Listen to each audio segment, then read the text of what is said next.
Ndërkohë që po flisim për çështjen e luftës në Ukrainë, po mendoja këtë Franco, imagjinoni sot po negociohet dhe nuk dim se si do të jetë përfundimi për rreth 20% të territorit të Ukrainës, të pushtuar nga Rusia që t'i kalojë Ukrainës pra,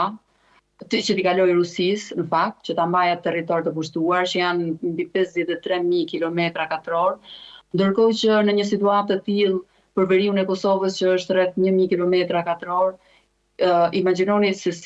çfarë impakti do të kishte për sa i përket aspektit territorial nëse një marrëveshje e tillë pra mes Ukrainës dhe Rusisë do të jepte Rusisë territor nga Ukraina. Mendoj se do të kishte impakt jashtëzakonisht në rajonin tonë. Pikërisht Alma, këtu doja të ndërhyja, po përsa pikërisht këtu doja të ambicjet për Serbisë që së paku nëse nuk e kthen dot krejt Kosovën të marrë një pjesë të territorit të saj, që është veriu i Kosovës, dhe mendoj që kjo pikë do të rihapej sërish. Sigurisht kjo nuk mund të bëhet nëse SBA do të kishte një jo të fuqishme në këtë rast,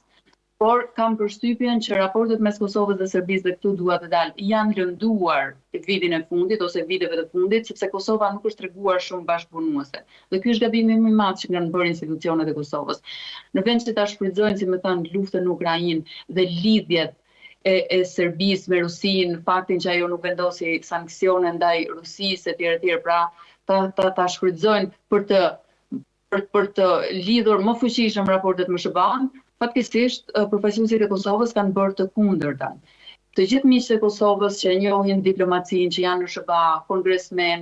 analistë politike etj, vazhdojnë ta thonë krejtësisht hapur që politika që ka ndjekur Kosova është e gabuar, që krijimi i tensioneve krejtësisht të panevojshme me komunitetin serb në kohën që po zhvillohet një luftë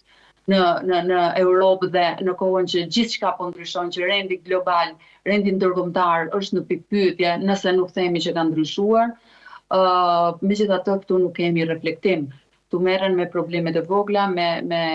ngritjet, me shfrytëzim të ndjenjave nacionaliste, që nuk është e vështirë për t'i prodhuar këtu, për të marrë vota, dhe mungon tërësisht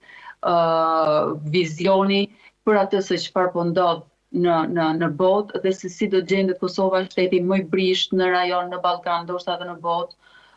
në këtë lloj situate pra të vështirë.